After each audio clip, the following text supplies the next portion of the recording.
আসসালামু আলাইকুম ওরহমতুল্লাহ। প্রিয় দর্শক, আজকের দিনে আমরা ফেসবুকে, ইউটিউবে বিভিন্ন ধরনের রহস্যময় ভিডিও ফুটেজ দেখতে পাই, কিন্তু আপনি বিশ্বাস করবেন না, আজকে যে ভিডিওটি নিয়ে কথা বলতে যাচ্ছি সেটা ছিল এক আতঙ্কের ঘটনা। জি হ্যাঁ, সময়টা 2011 সালের শীতের মাস ফেব্রুয়ারি ছিল। তখনকার দিনে মানুষ বাটন মোবাইল ও ব্লুটুথ ব্যবহার করত। তখন প্রায় কিছু সংখ্যক মানুষের কাছে মোবাইল ফোন থাকত। 2011 সালের ফেব্রুয়ারি মাসে একটি ভিডিও দ্রুত গতিতে ভাইরাল হতে শুরু করলো। ভিডিওটি দেখা মাত্র যেন চোখ মুখ শুকিয়ে যেত সবার।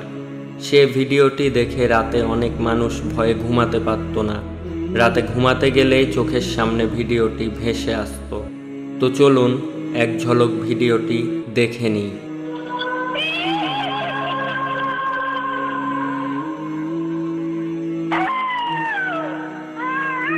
সেই ভিডিওটিতে দেখা যায় একটা ভয়ানক আকৃতির অর্ধসর্প নারী এবং ব্যাকগ্রাউন্ডে ভয়ানক একটি আওয়াজ।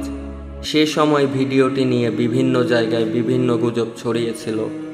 কেউ বলতো একজন মেয়ে কুরআন শরীফকে অবমাননা করার জন্য তাকে আল্লাহ পৃথিবীর বুকে এই আযাব দিয়েছে।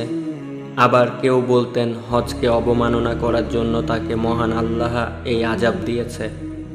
এমনকি হকাররা এই ঘটনার উপর নির্মাণ বই বিক্রিও করতেন, যা মানুষ কিনতেন। পরবর্তীতে জানা যায় আসলেই সবটা ছিল একটা মিথ্যা ঘটনা। এরকম কোনো ঘটনা বাস্তবে ঘটেনি। ভিডিওটি ছিল ইন্দোনেশিয়ার, যা সেখানকার মানুষ নিজের হাতে সে ভয়ানক আকৃতিটি বানিয়ে ইন্টারনেটে ছেড়ে দিয়েছিল। এটা ছিল বাংলাদেশের ইতিহাসের সবচেয়ে একটি বড় গুজব।